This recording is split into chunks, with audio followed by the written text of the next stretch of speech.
اللہ رب العزت نے فرشتوں کے سامنے کہہ دیا انی جاعل فی الارض خلیفہ، میں زمین میں ایک خلیفہ بنانے والا ہوں۔ فرشتوں نے کہا اتجعل فیہا من یفسد فیہا ویسفک الدماء، باری تعالیٰ آپ ایسے کو بنائیں گے جو زمین میں جا کے فساد برپا کرے، جو زمین میں جا کے آپس میں خون ریزی کرے۔ وَنَحْنُ نُسَبِّحُ بِحَمْدِكَ وَنُقَدِّسُ لَكَ، ہم ہیں آپ کی تحمید بھی کرتے ہیں، آپ کی تقدیس بھی کرتے ہیں، آپ کی تعریف کرتے ہیں، آپ کی بزرگی کے گنگانتے ہیں، گن گاتے ہیں۔ باری تعالیٰ ہم ہیں۔ اللہ تعالیٰ نے کہا انی اعلم ما لا تعلمون، اے فرشتو میں جو جانتا ہوں وہ تم نہیں جانتے۔ یہاں پر فرشتوں نے یہ بات کہہ دی، حالانکہ مفسرین کا بالکل متفقہ فیصلہ ہے، فرشتوں نے اعتراض نہیں کیا تھا۔ فرشتوں نے اوقات کہاں فرشتوں کی اعتراض کرتے، جتیا دیے جاتے ان کی کیا اوقات کہ وہ اللہ کے مشورے میں، اللہ کی باتوں میں اعتراض کریں۔ ہاں اس سے پیشتر زمین کے حالات کو دیکھا تھا کہ زمین پہ ایک قوم پہلے آباد تھی، وہ جناتوں کی ٹولیاں تھی، جناتوں کی ٹولیاں تھی، خون ریزی فساد برپا کیا تھا۔ اس قیاس پر کہا تھا کہ کہیں ایسا نہ ہو کہ یہ بھی ہو۔ اللہ تعالیٰ نے کہا کہ نہ، خاموش، انی اعلم ما لا تعلمون، جو میں جانتا ہوں وہ تم نہیں جانتے، چپ چاپ رہو۔ ٹھیک۔ اللہ تعالیٰ نے کیا کیا؟ حضرت آدم علیہ السلام کو کیسے کن کہا کے، آدم اٹھ جا کہا کے نہیں، خلقت بیدی، اپنے ہاتھوں سے بنایا، اپنے ہاتھوں سے بنایا حضرت آدم کو۔ بنانے کے بعد اب دیکھے آگے، اللہ رب العزت نے انسان کو خلیفہ بنایا، اشرف المخلوقات بنایا، مقام کے اعتبار سے بلندی جو دی، درجات کے اعتبار سے جو بلندی دی، خدا کی قسم فرشتوں کو وہ مقام حاصل نہیں ہوئے، نہ ہو سکتا۔ وَعَلَّمَ آدَمَ الْأَسْمَاءَ كُلَّهَا، اللہ تعالیٰ نے علم دیا۔ اب یہاں سے میں ٹاپک کی طرف آتا ہوں، تعلیمی کیا ہے؟ تعلیمی بیداری، ذرا سا غور کریں۔ وَعَلَّمَ آدَمَ الْأَسْمَاءَ كُلَّهَا، اللہ تعالیٰ نے علم دیا، اللہ تعالیٰ نے تعلیم دی، ناموں کا، ہر ایک چیز کے ناموں کا علم سکھایا۔ اللہ تعالیٰ نے، کیونکہ فرشتوں کا وہ کہنا تھا نا کہ یہ خالی خون ریزی کریں گے، فساد برپا کریں گے، کہیں ایسا نہ ہو۔ اللہ تعالیٰ نے وَعَلَّمَ آدَمَ الْأَسْمَاءَ كُلَّهَا ثُمَّ عَرَضَهُمْ عَلَى الْمَلَائِكَةِ، پھر اللہ تعالیٰ نے نام سکھا کر کے فرشتوں کے سامنے پیش کر دیا۔ اے فرشتوں، ہی آؤ، ادھر آؤ۔ کہا کہے تھے اتجعل فیہا من یفسد فیہا ویسفک الدماء، تو بتاؤ ان کا نام کیا ہے؟ فرشتوں سے جب پوچھا گیا بتاؤ اس کا نام کیا ہے، فرشتوں کا پاور سیج، فرشتوں کا پاور سیز، ایک کا نام کیا ہے معلوم نہیں، اس کا نام کیا ہے معلوم نہیں، اس کا نام کیا ہے معلوم نہیں۔ ثم عرضهم على الملائکہ فقال، اور کہا باری تعالیٰ نے انبئونی باسماء هؤلاء، ان سب چیزوں کے نام بتاؤ۔ فرشتوں ان چیزوں کے کیا ہے؟ فقال انبئونی باسماء هؤلاء، بتاؤ ان کے نام، ان کنتم صادقین، اگر واقعی میں تم سچے ہو۔ تمہارا یہ کہنا کہ یہ صرف فساد برپا کریں گے، یہ خون ریزی کریں گے، آپس میں دنگا کریں گے، آپس میں لڑیں گے، بتاؤ ان کے نام کیا ہے؟ گویا کہ اللہ رب العزت نے فیصلہ فرما دیا، اے آدم سن لے، ہم نے ان کو بنایا ہے اپنی تقدیس و تحمید کے لیے، ہم نے فرشتوں کو بنایا ہے۔ فرشتوں جان لو، تمہارا کام ہے میرے احکام کی پیروی کرنا، میری تحمید کرنا، میری تقدیس و بزرگی بیان کرنا، لیکن سنو ابھی اور بھی ہیں، اور بھی بہت سی چیزیں ہیں، ابھی بہت سی چیزیں ہیں جس کے بارے میں تم واقف نہیں ہو۔ بتاؤ اس کے نام کیا ہے معلوم نہیں، اس کے نام کیا ہے معلوم نہیں، اس کے نام کیا ہے معلوم نہیں۔ فرشتوں نے کہہ دیا باری تعالیٰ ہم نہیں جانتے۔ سبحانک لا علم لنا، کیا کہا فرشتوں نے؟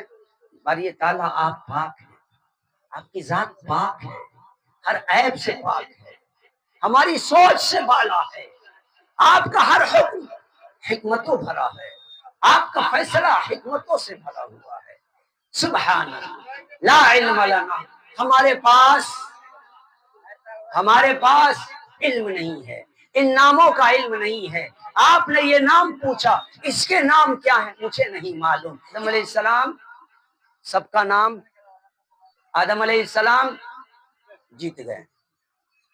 آدم علیہ السلام کو اللہ تعالیٰ نے وہ علم سکھایا تھا۔ اب یہاں دیکھیں تعلیمی بیداری نا، علم کی اہمیت کو دیکھیں۔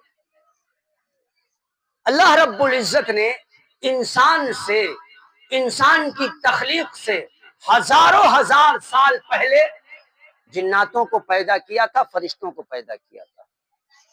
ہزاروں ہزار سال پہلے اللہ تعالیٰ نے انسان سے پہلے باشعور، عقل والے، دانائی والے، سننے والے، یہ تمام خصوصیت والے فرشتوں کو اور جناتوں کو، دو مخلوق کو اللہ نے پیدا کیا تھا۔ لیکن ان دونوں پر اللہ تعالیٰ نے آدم کو اس طرح سے انٹروڈیوس کرایا کہ وہ دونوں بیچارے گھٹنے ٹیک دیے۔ کس معاملے میں؟ کس چیز پر؟ علم کے بنا پر، علم کی بنیاد پر۔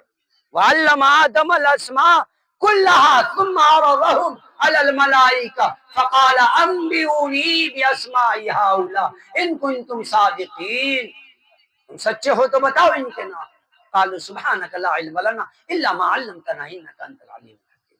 پھر اللہ تعالیٰ نے کہا قال یا آدم، اے آدم انبئهم باسماء هؤلاء، ان لوگوں کو، ان فرشتوں کو بتاؤ اس کا نام کیا ہے۔ باری تعالیٰ یہ ہے، یہ کیا ہے، یہ ہے، اس کا نام کیا ہے، یہ ہے، یہ کیا ہے۔ باری تعالیٰ تیرا عرش ہے، یہ کیا ہے، عرش کا کھمبا ہے، یہ کیا ہے، چاند ہے، یہ کیا ہے، سورج ہے، یہ کیا ہے، جنت ہے، یہ کیا ہے، جہنم ہے۔ تمام چیزوں کے ناموں کا علم، جن جن ناموں کا علم اللہ تعالیٰ نے سکھایا تھا حضرت آدم علیہ السلام کو، جو علم عطا کیا تھا حضرت آدم نے بتا دیا، اور فرشتے وہاں پر چاروں شانے چت ہو گئے۔ اب اللہ تعالیٰ کا اگلا آرڈر سنو، اگلا آرڈر اب وَلَقَدْ خَلَقْنَاكُمْ ثُمَّ صَوَّرْنَاكُمْ ثُمَّ قُلْنَا لِلْمَلَائِكَةِ، یاد کرو اس دن کو کہ ہم نے تم کو بنایا بھی، تمہیں سجایا بھی، تجھے سنوارا بھی، پھر اس کے بعد ہم نے فرشتوں سے اور تمام مخلوق سے کہا، کیا کہا؟ اسجدوا لآدم، آدم کو سجدہ کرو، آدم کو سجدہ کرو۔ کس بنا پر؟ کس بنا پر؟ اللہ کا حکم تھا، کوئی بنا ہونا کی ضرورت نہیں ہے۔ لیکن دنیا آگے آنے والی جو دنیا ہے، جو اب تک چل رہی ہے، وہ معترضین کا دنیا ہے۔ بہت سے اعتراض کرنے والے یہ اعتراض کرتے تھے کہ آدم کو بعد میں پیدا کر کے یہ فضیلت کیوں مل گئی؟ اللہ نے واضح کر دیا کہ آدم کو اگر یہ مقام ملا، آدم کو یہ فضیلت ملی، آدم کو یہ درجات ملے، آدم کی یہ بلندی ملی، تو اس بنا پر کہ امتحان میں فرشتے فیل ہو گئے، آدم پاس ہو گئے، آدم پاس ہو گئے۔ کس بنا پر؟ علم کے بنا پر۔ کس بنا پر؟ علم کے بنا پر۔ آدم علیہ السلام کو سجدہ کیا سب نے، فرشتوں کے علاوہ اور بھی لوگوں نے، اور بھی مخلوق نے سجدہ کیا۔ ہاں نہ کیا تو ابلیس نے نہیں کیا۔ ایک آدم علیہ السلام کو اللہ تعالیٰ نے افضلیت دی، کس بنا پر؟ کس بنا پر؟ ارے بتائیں، اتنے میں تو آواز دور تک چلی جائے گی۔ کس بنا پر؟ علم کے بنا پر۔ اب آگے چلتے ہیں۔ سیدنا حضرت یوسف علیہ السلام کو ایک الزام لگا کر کے، بہتان لگا کر کے جیل میں بند کر دیا گیا۔ اللہ تعالیٰ نے مختصر یہ حضرت یوسف علیہ السلام کو ایک علم سکھایا، حضرت یوسف علیہ السلام کو ایک علم سکھایا، اور وہ علم کون سا علم تھا؟ علم تعبیر الرؤیا، خواب کی تعبیر کا علم، اور اللہ تعالیٰ نے یوسف علیہ السلام کو، اے میرے دوستوں، میرے نوجوانوں، میرے بھائیوں، میری ماں بہنوں، ذرا غور کریں، یوسف علیہ السلام کو الزام لگا کر کے جیل میں ڈالا گیا ہے، جیل سے نکلنے کا کوئی راستہ نہیں، اللہ نے ایک علم دے دیا اور اس علم کی برکت سے عزیز مصر کہتا ہے جاؤ ان کو آزاد کر دو، ان کو رہا کر دو۔ حضرت یوسف علیہ السلام کہتے ہیں اتنا آسان نہیں ہے کہ مجھے رہائی نہیں چاہیے، پہلی چیز وہ ہے کہ میرے دامن پر جو داغ لگا ہوا ہے اس داغ کا پہلے فیصلہ کیا جائے۔ فیصلہ ہوا اور حضرت یوسف علیہ السلام جیل سے آزاد ہوئے، کس بنا پر؟ علم کے بنا پر، یاد رکھیں، کس بنا پر؟ علم کے بنا پر۔ اور کیا ہوئے؟ کیا ہوئے؟ جیل سے نکلے، جیل سے نکلے بادشاہ مصر ہو گئے۔ یہ کس بنا پر؟ علم کے بنا پر۔ جیل سے نکلے اور بادشاہ مصر ہو گئے علم کے بنا پر۔ مسلمانوں، میرے بھائیوں، میرے عزیزوں، میرے دوستوں، آپ یہ تہیہ کر لو کہ ہم اپنے ماحول کو، ہم اپنے آپ کو، تعلیم کو اپنی زندگی میں، تعلیم کی شمع کو اس طرح ہم جلائیں گے کہ ہمیں ضرورت نہ پڑے کہ کوئی آ کر کے لات مارے اور کتاب پڑھ لے۔ ہمارے اندر بھی اگر یہ تعلیم کا جوالا جل گیا، ہمارے اندر، ہمارے معاشرے میں تعلیم کی شمع روشن ہو گئی، ہمارے نسلوں میں اگر تعلیم آ گیا، تعلیم پر ہم نے فوکس دے دی، خدا کی قسم کھا کے کہہ رہا ہوں کہ جن لوگوں نے ہماری مسجدوں کو توڑا ہے واللہ کل یہی ہماری مسجدیں بنا کر کے ہمیں دیں گے۔ کب؟ وہ تحمل، وہ تعلیم پر ہمارا فوکس اور تعلیم کے دائرے میں رہ کر کے لوگوں کے بیچ میں مبلغ داعیانہ کردار، جو داعیانہ کردار جیل میں حضرت یوسف علیہ السلام نے دیا تھا۔ چلے اب تو یہاں پر بات ہم کہہ سکتے ہیں، کوئی کہہ سکتا ہے کہ اے مولانا یہ تو نبیوں کی بات تھی، نبیوں کے ساتھ تو خاص معاملہ ہے نا۔ آؤ اب دوسری طرف لے کے چلتا ہوں۔ اٹھاؤ قرآن کریم، سورہ نمل اٹھائیں۔ قرآن کریم کی ایک سورت ہے سورۃ النمل۔ ایک مرتبہ ہدہد آیا، ہدہد ایک پرندہ تھا، تفصیل میں ادھر نہیں جاؤں گا، مختصراً جہاں جس چیز کی ہمیں ضرورت ہے وہ میں لے کے آ رہا ہوں۔ ہدہد آیا اور آ کر کے کہا کہ حضرت سلیمان، ہم ایک ایسے قبیلے کے طرف سے، ایسے قوم کی طرف سے، ایسی جماعت کے طرف سے آ رہے ہیں کہ ہم نے ان کو دیکھا ہے کہ وہ سورج کی پرستش کر رہے ہیں، وہ سورج کی عبادت کرتے ہیں، اور ان کی جو سردار ہے وہ ایک عورت ہے، ایک خاتون ہے۔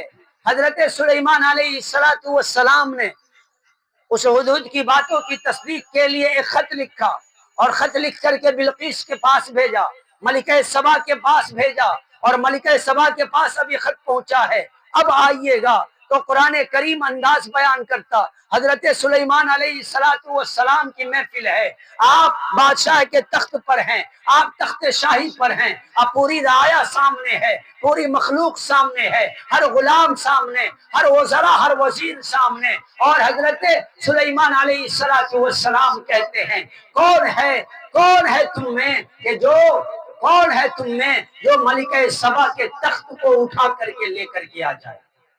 ملکہ سبا کا تخت بڑا مضبوط، بڑا بھاری، بڑا وزنی، اور لانا بھی تھا کئی میل دور سے، سینکڑوں میل دور سے۔ اب قرآن نے جو انداز بیان کیا ذرا غور کریں، لیکن اس بات پر جانے سے پہلے ذرا ہم بتائیں ہمارے نظروں میں آج جو ہمارا ماحول ہے، انسان بریار ہے کہ جنات؟ کیا خیال ہے؟ انسان مضبوط ہے کہ جنات؟ جسمانی قوت کے اعتبار سے، طاقت و صلاحیت کے اعتبار سے کون؟ جنات۔ تو جنات مضبوط بھی ہیں، جنات قوت والے بھی ہیں، طاقت والے بھی ہیں، ان کی جسامت، ان کے قد و قامت بھی انسان سے بڑی الگ ہے۔ لیکن اللہ تعالیٰ نے جب حضرت سلیمان علیہ السلام نے جب اس بات کا اقرار کیا اور یہ کہا کہ سنو، کون ہے جو ملکہ سبا کے تخت کو اٹھا کر کے لائے گا؟ قرآن کہہ رہا ہے قال عفریت من الجن انا آتیک بہ قبل ان تقوم من مقامک۔ کیا کہا؟ اے حضرت سلیمان، کون کہا؟ جنات، افریت جنات، بڑکا دجالی جنات کہہ سکتے ہیں، بڑا جو ایک جنات تھا، ذرا غور کریں، بڑا جنات، اس جنات نے کیا کہا کہ اے حضرت سلیمان آپ ہمیں حکم دیں، آپ ہمیں حکم دیں، میں آپ کی یہ جو مجلس ہے، یہ جو سبھا ہے آپ کا، اس سبھا کے ختم ہونے تک میں اس تخت کو لے کے آ جاؤں گا، جتنی دیر میں آپ کی مجلس برخاست ہوگی اتنی دیر میں میں اس تخت کو آپ کے سامنے پیش کر دوں گا۔ ٹھیک، سلیمان علیہ السلام نے کہا بھائی اتنا ٹائم کہاں کس کے پاس ہے، اور کوئی بتاؤ۔ اب آگے کا دوسری آیت، اسی کے بعد کی آیت ہے، قال الذي عنده علم من الكتاب، کہا اس میں سے ایک شخص نے جس کے پاس کتاب کا علم تھا، یہ جنات نہیں تھا، یہ فرشتہ نہیں تھا، یہ غور کرے، یہ جنات نہیں تھا اور یہ فرشتہ بھی نہیں تھا۔ قال الذي عنده علم من الكتاب، ایک ایسا انسان تھا جس کے پاس کتاب کا علم تھا، جس کے پاس کیا تھا؟